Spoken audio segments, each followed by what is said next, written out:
Ooh, I think that's... Ah! Whoop. Whoop. Hello, I'm Recoded Zaphod, and welcome to episode number 2 on the CentriCraft server, Season 2. I think I'm going to have to shorten that to just CentriCraft 2 for my intros, otherwise they're going to get super long every time. For the start of this episode, I'm going to be doing some resource gathering, because I think I do definitely want to try dark oak in this bridge, and my next project, also I want some dark oak for, because I think that'll be the best colour to have.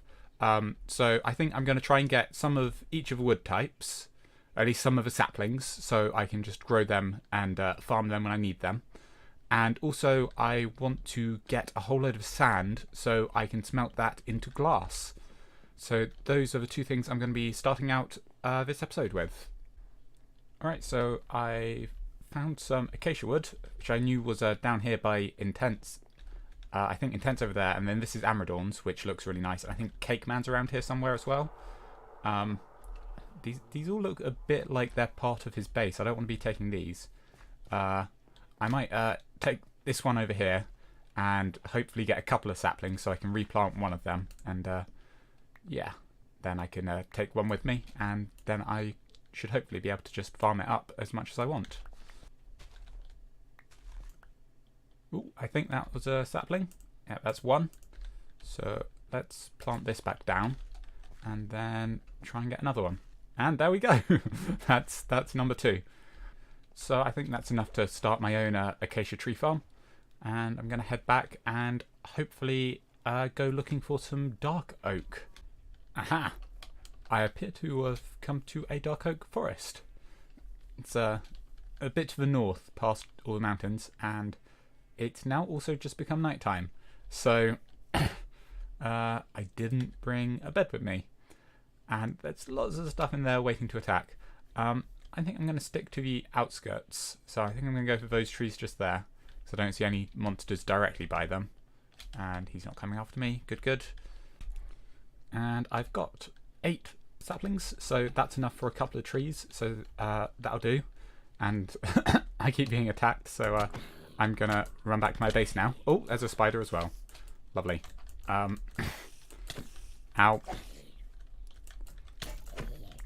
There we go. Oh, and skeleton. Because, you know, why not? So I've planted up the dark oak. I put them in here by the spruce, which I was planting before because I wanted to work out whether podzol can be mined normally. But yeah, podzol definitely needs silk touch, which is why I didn't put any of that in my path along there in last episode. But yeah, I think I might use this patch just here for sort of tree growing. Or I could put some in around here temporarily, although I'm planning to use this bit here as my trading hall for where my villagers are going. So I think what I'm going to do is sort of mine out a great big hole into the rock here, and then I'm going to have them being fed into it from a breeder, which is going to go up there, because there's a whole load of distance stuff and mechanics which I want to be trying to work around, and I didn't want to have my breeder ages away in one direction. So the solution is to have it like 50 blocks one way, then 50 another, and then 50 up as well. So yeah, it's going to be floating in the sky up there. I think what I might put around it is some sort of airship, sort of steampunky. Probably get some smoke coming out of it now with the campfires. So yeah, I've got a few ideas for that. And then, like I said, they should be coming down here into a trading hall. So yeah, I'm going to keep the wood growing up there. The airship is one of the things that I actually wanted the dark oak for, because I think it'll look quite good with a quite dark colour. And there we go. Just need to chop this down now. Okay, I think I've got plenty of wood, so I think the next thing I'm going to be doing is I'm going to transform this bridge so the outside is all out of dark wood, and we'll see what that looks like. Boom! There we go. And it's all switched out. I'm not sure, to be honest. I don't know if that's better or not. Certainly gives it more contrast with the jungle wood. And I think, yeah, this has got a slightly messier texture, so it doesn't look quite so sort of clean. Am I missing a bit here? I might have to check back the footage and see if there was a piece here. Oh no, it wouldn't fit in, would it? So, yeah. Yeah, I'm still not 100% sure about this. I don't know, maybe I need to mix in some textures to some of this. Yeah, if you have any ideas, let me know in the comments. Disaster struck. I was chopping down bamboo and I heard something burning over here, and it was one of my villagers which had been turned into a zombie somehow, and he had one of the doors, and it looks like every single one of my villagers is gone. So I don't know how, but maybe a zombie attacked them over the wall or through the wall or something. Because I did have this all lit up. I know the torches are gone from here right now. That's because I placed down some water to try and stop the guy from burning. But no, he died as well. So I have no villagers again. That's back to square one, I guess. So my plans for a big villager breeder in the sky might have to wait a bit now, because this is, yeah, that's an issue.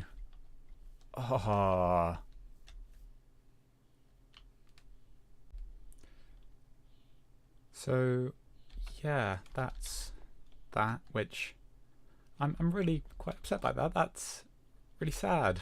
I've lost all of them, and I just went and checked the village over there, and I could only actually find one villager in it. So I put him in a dirt box, so hopefully he survives. But I guess it's hunting zombie villagers and then curing them again. Which, so I've made a few more weakness potions, a few more curing kits. So if I do get any, I should be able to instantly cure them up. But I'm definitely going to have to sort out their protection. Maybe do this, but just not let them out of the house. And like 100% make sure absolutely every single spot is well above the light level. Just spam torches absolutely everywhere. Yeah, I don't know what to do now. I think I need to get on with my plan of getting some sand, which means going through the nether, off to a far off bit of a desert, because I don't want to mess up the desert we've got just over there, because it's quite near people, so I don't want to be mining a load of sand from there. So yeah, I'm gonna head through the nether. There's another portal I want to place on the way, which will be where there's a pillager outpost in this world. It's quite far away from us, so yeah, I might as well mark it out in the nether with a portal, and then I'll put another portal over by a desert which is quite far away, and hopefully we can mine over there without messing anything up. Right, so I've come through the nether, and I've built up my first portal, which I think should take me out on a little island in view of the pillager outpost, because I don't actually want to spawn the nether portal right in the middle of all the pillagers, because that could get very dangerous very quickly. So yeah, if I light this, let's see where this takes me. Hopefully it will generate a new portal, because there shouldn't be any portals this far out yet. So I should be okay. Oh, loading. So I'm guessing it's all new terrain out here. Okay, this is promising. Little island. And oh look, there's some turtles here. That's cool. There we go. At a pillager outpost. So I think at some point we're probably going to want to do some sort of pillager farm here for emeralds and generate a hero of a village effect. But that's certainly not happening right now. But we've got a a portal linked up, so that's good. And let's go back through, check it connects back, and it should do, because it generated it, so it should be in exactly the right place. And come back through. Right, and it connects back. So the next one I've got to get to, I think, is past this lava lake, but I've done this at level 60, so if ever there's, you know, a long ice boat road or elytra tunnel or whatever, it'll be at the same height as all the other portals, so that won't have to be changed. So yeah, that's the pillager outpost. I should probably label them, so I'll put down a sign, and then I'll see you once I've found the point to go through for a flower forest. And here's the one for the flower forest I've now put up. So you can see just over there, across this sort of pool of lava, is the one I just made out to the pillager outpost. So this one should hopefully take me into the middle of a flower forest, which is going to be useful at some point once I've got villagers, because one of them trades dyes, and even not for trading, just getting lots of different coloured dyes, it will be particularly useful, because of course we now have got blue flowers as well, so, and was it Lily of the Valley, which gives us white dye, so we've got even more flowers that can give us the dye. So if I find a good patch of land to build a flower farm on out here, or if someone else wants to do it as well, you find a good patch which has all the different colours, and okay, it's put me into a cave. I shall mine out quickly. I'm just gonna make sure this is all lit up around here. Okay, that's a dead end, that's alright. So once it's lit up, oh, lag. Once it's lit up, should stop anything spawning right by the portal. And is this just, this is a little loop. Okay, wonderful. So yeah, there's a tiny tunnel in here. I'm just going to dig up to the surface and check its flower forest. Aha, it does indeed come out in a flower forest. So yeah, this would be an ideal place to come and make a dye farm, or a flower farm for dyes. Although, given how many flowers there are around here, it might be easier just to come through and sweep them all up from here. Oh, and there's a snowy area over there as well. Right, lovely. So I think I'm gonna put a couple of torches there, and yeah, head back down. And this ought to be the one to the desert. I think at some point I might try and move the overworld portal for the flower forest, so it's actually on the surface, but I don't feel like doing that now, because I just had to mine all of the obsidian to make the portals on the nether side, so I don't feel like mining out and moving a nether portal again. Whoever or whenever I go to the flower forest. Aha, it has come out in the desert. And is this sunrise or sunset? That's sunset. That's not ideal, because I didn't bring a bed with me, which was not so smart. I've got some icy stuff over here, so that might actually be a useful thing to know. So if we want to come out and get ice, and of course got desert out here, so I can just start mining away at this to get a whole load of sand. Alright, so I've taken out a whole load of sand, and I've got an inventory, well, at least half full of it, and my spades are broken, so I suppose I can get rid of that, and then I've got a few more spaces.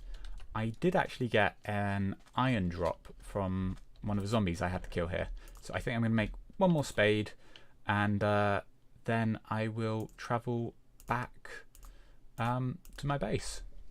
So I think there's an angry enderman on the other side of this portal, and is he still angry? He doesn't look too angry, so that's probably a good thing. But yeah, I looked at him, and then I think he walked through a portal, so I'm going to try and just get an ender pearl off him here.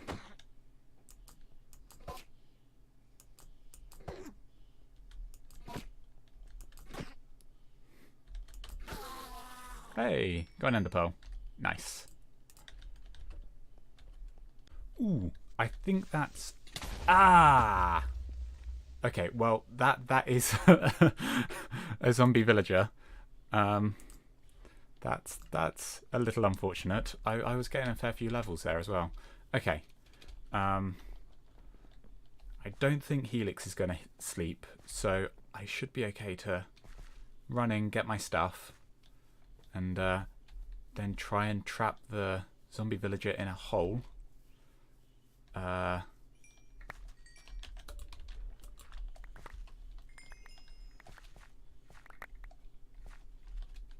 Wait, where did... Oh, no, he can't have despawned. Surely. Wait, this is spawn chunks. He shouldn't... I shouldn't have been... Oh, I suppose because while I was respawning, HelixWave was the only one loaded and he was more than 128 blocks away. Oh, that is so irritating. Alright, well, let's put these back on.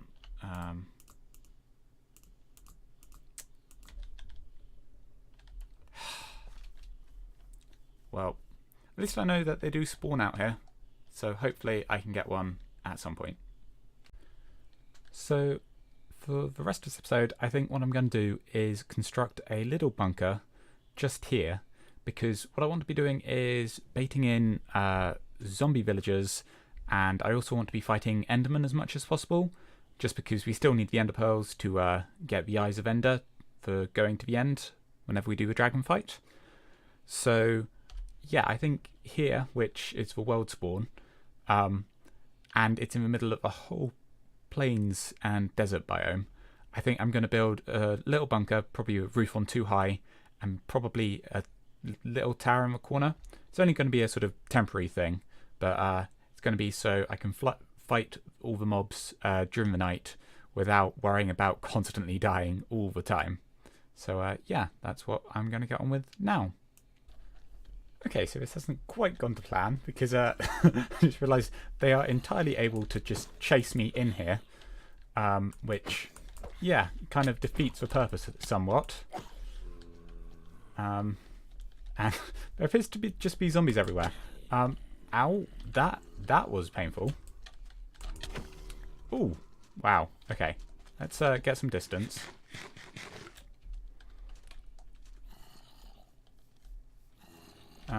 And none of these are zombie villagers. They're all just normal zombies.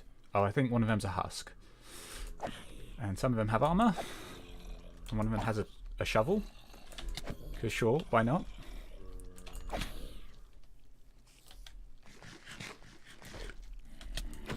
Oh my goodness.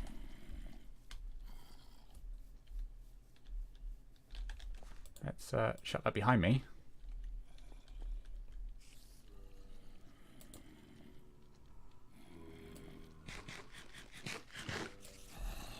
Okay, it seems to be working a bit now.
So I think that's going to be all for this episode.